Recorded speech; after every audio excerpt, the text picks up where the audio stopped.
are going to learn about this infographic, which is the envelope card infographic. I'm putting on full screen to show you how it looks like, and it is going to be a part of our digital brochure that we are going to make. So let us now get into skipping and going on to a new fresh blank slide and going to make it. So let us first start doing it. What we need to do is go to the home tab and go and pick up from the rectangle top corner rounded rectangle and just drag and make the shape for a size around, let's say make it in centimeters. We are going to do it like 10 centimeters by make it like 5 centimeters. So that is for people who are doing in centimeters, and people who are doing in inches will do 4 by 2 inches. So that is how it's going to do. And then after that you do is Control D and duplicate it, keep it aside. We will need that a little later, but let us first now focus on the first one. What we need to do is on the shape format, you go and flip it vertically so that it goes onto that, and with the shape fill white color, and with the outline, say no outline. Say no outline, but for the time being, let us keep the outline as is. And now we'll go and create this pocket like thing. How do we do it? We go to the shapes again, we pick up the oval shape and we just put it almost like centrally located to it, drag it and place it the way you want it. Now since you want to keep this shape, retain the shape, we will first click on that and then click on the circle and go to again format shape and go to the first group and say subtract, and you have the shape here. So this is how you will get the pocket envelope, and for this is as big as this one. So what we will do is we will reduce the height to say like 7. So this is going to be our card, but before we go, now we need to give shadow effect to it. So you'll right click and say format shape format is come, and in the shadows you're going to go and click the color of the shadow as black, and then now we will work on the shadow transparency. I don't want it so dark, so what we will do, we'll make it 75%, and for the size of the shadow, let us make it 110%. And then I want it little 110 is looking like not too big, but let it be there. I think I'm good, because once we blur it further, now let's blur it by 10 points, and angle I want it exactly under it. So now it looks better, and distance also I want 0. So now you can see that it looks like an envelope. Right now we are going to go and say for the shape outline, no outline, and you can see the shadow. Right, we are going to place this one over here, but before that we need to put the logo, the text and all that. Let us put all and then we'll come back. So here by default what I have done is I just used certain symbols from the shapes here. So in the first one I'm going to go here and I'm going to just click on divided by symbol and just drag and place it here. Done. That becomes your symbol, or you can go and pick up any insert any icon from the shapes and do it. So that is another option. So basically you need to quantify different elements that you're putting. That is number one thing. Now you select the symbol that you have placed there as well as the envelope, and go and click on shape format and align it, align it to the center you do, then it is perfectly at the center. Now we need a text box, these two text box in this. So we are going to go to the shape. First in basic shape is your text box. You're going to go drag it and caps lock and put as your heading, and escape and do Control E for center alignment, Control B for bold, and then increase the size by using your keyboard with the relevant keys. Now that is number one. I'm just placing it here. I'm doing Control D for the smaller heading. Now I'm going to first thing is reduce the size. Number one. Number two, I'm going to go to the font color and change it to the lighter gray shade and being able to differentiate. Here I'm going to say type your text here and type your text here whatever text you want to type and keep it. So now this envelope is going to go here. However, before it goes, we have to group it all together. Say Control G. On this now, this goes here, first thing, it goes behind, but however, let us hold on to it. And what are the things that we want? We want Control C, I'm going to do Control V, and I'm going to drag it and place it here. That is going, what have I written here? Activity 1. For you, you can decide whatever. So for me, I use it for different courses that I run and so on. So let us just put it as an activity. And then here I'm going to duplicate this Control D again, and I'm going to place it here. However, this is going to have the number 1.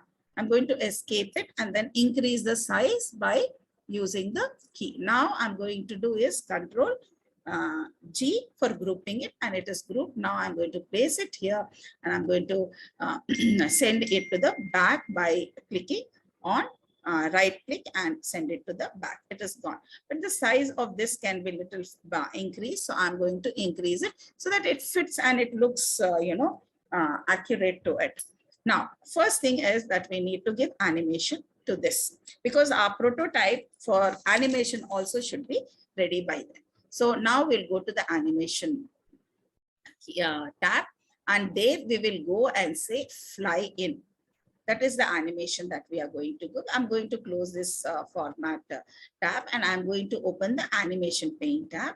I've given animation. I want to see what it looks like. I've given, it's coming from bottom. This is what actually I want, but it should not be so fast. So for it to be slower, I'm going to do the time duration here, timing in that. I will do it as 2, and just look how it is coming. It's coming good, and I'm good with it.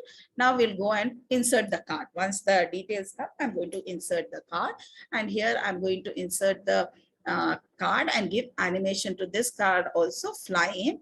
And for the effects, we are going to go and give it from the top. And it is going to be after the previous one. So that is how, but this let's check how it is coming. Is it coming good? Yes, it is good, but I want the speed of the card also to be a little slower. So I'm going to make it like 1. So that is how our prototype is ready. Now I'm going to click, select all, Control A, and then do Control D. I'm duplicating it here. Now there are certain things that we will be doing here. We just, this symbol, we can replace it with any other symbol. So for example, what we can do it here is, let that be, they change the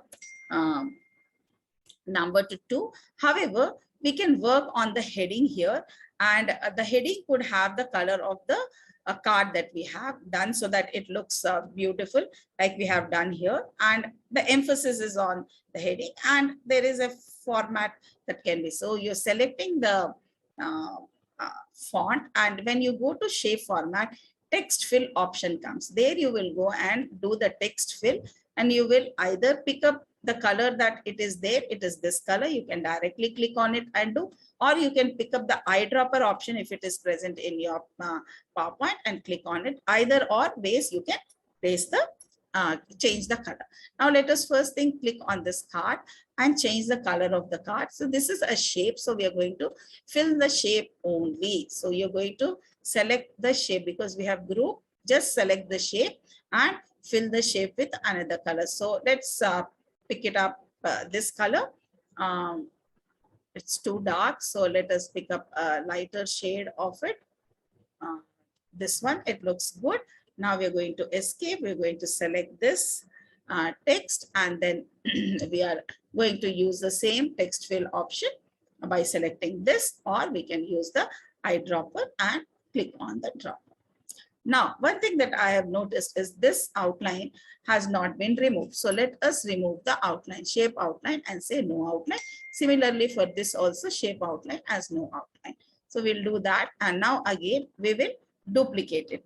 Control D, and we'll drag it and place it here. The choice is there for you that you can change the symbol for all of it. or you can just now do another control D, automatically it displays. Now you're going to change the number to 3, activity 3, activity 4. Don't do too many envelopes on a single slide. It looks very clumsy. So to avoid the clumsiness, 4 is good. Now next thing is, again, we're going to click on this, and we are going to select the shape, and we're going to fill the shape with another color. So let us pick up this color, or probably the darker one, and then select the heading. And once you select the heading, go to shape fill, and you fill it with the same color, or use the eyedropper. Now you're going to select only the shape. Be cautious of selecting only the shape and doing it, and then go to fill shape, and you're going to pick up, let's say, this color, or probably, pick up any shade of red. Now this is too dark. If you feel, then you can right click on this and go on to the shape fill and pick up fill more color option, and go on to the custom, and you can make it lighter. That is another option. So you can make it lighter if you don't like it so dark, and there you go. And now you'll select the heading that you want to change. And obviously, once you go, you do a text fill, and you'll get the last color used, and you're done. So, but here one catch is there, that everything, all this is on click. So we are going to go to animation tab, and for the second one onwards, we are going to, first one, yes, on click it can be, but the second one, it should be on, not on click. So we'll do it after previous, so that automatically it comes when we go on to the slideshow. So only one click, and it is done. So let us now go on the slideshow and see how it looks. One click, and it is appearing number 1. Then you're talking about number 2, and you're talking about number 3, and you're talking about number 4. That is how you're going to do it. Now, this is not